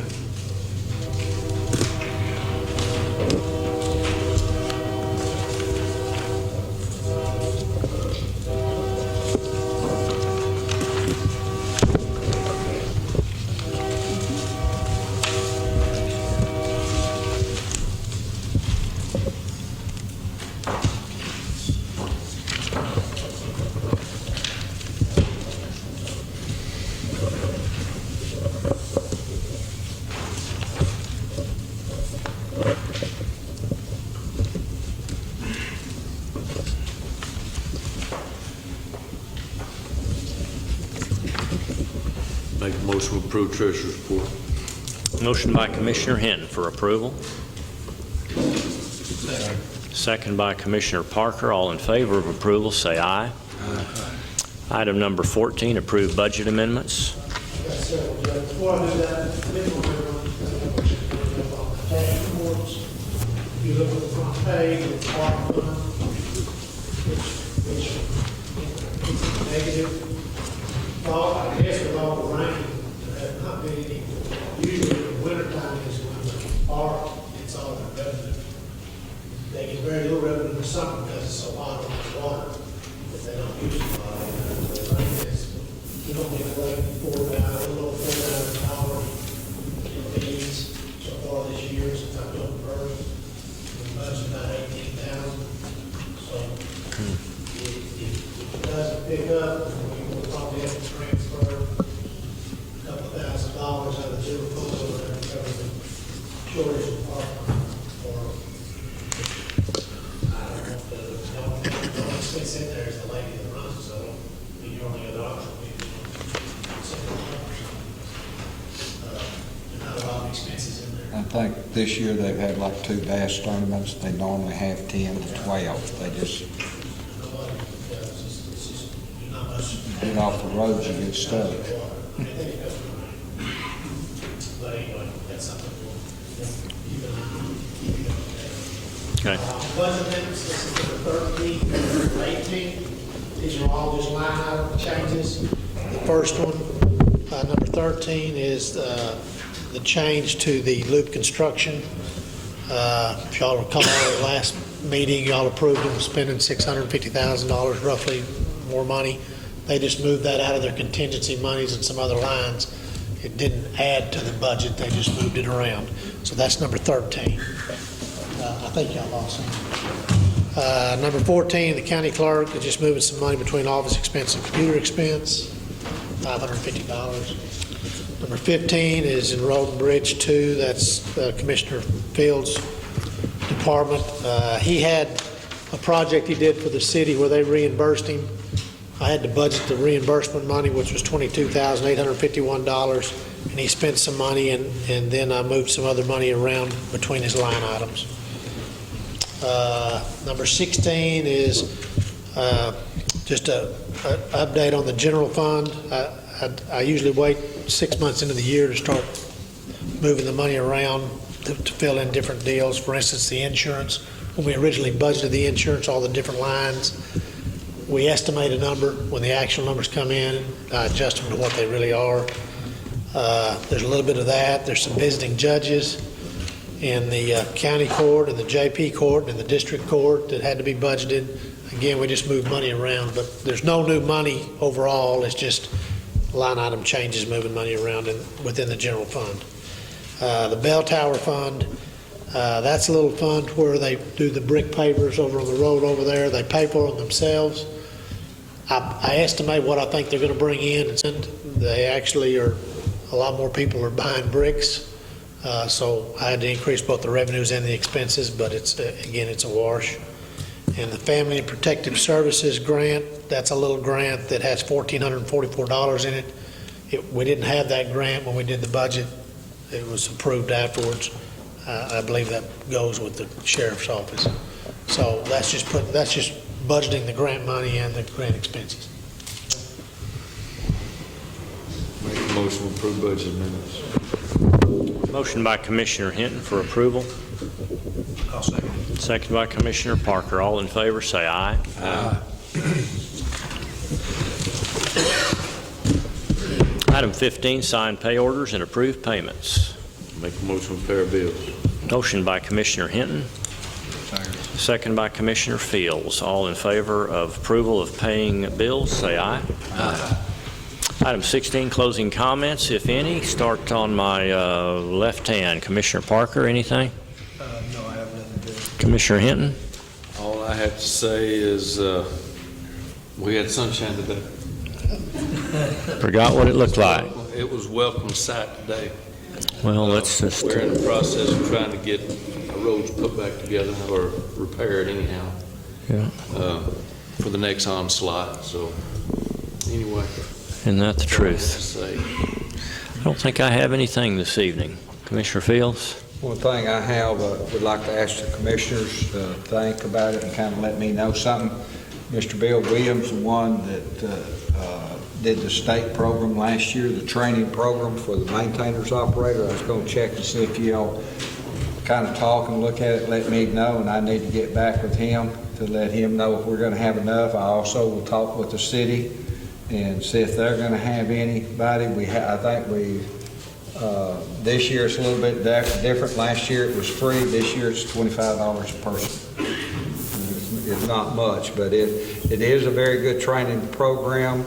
We had people involved in it last year, and it's $25 per person. It's cheap compared to what it costs to put on one of those programs.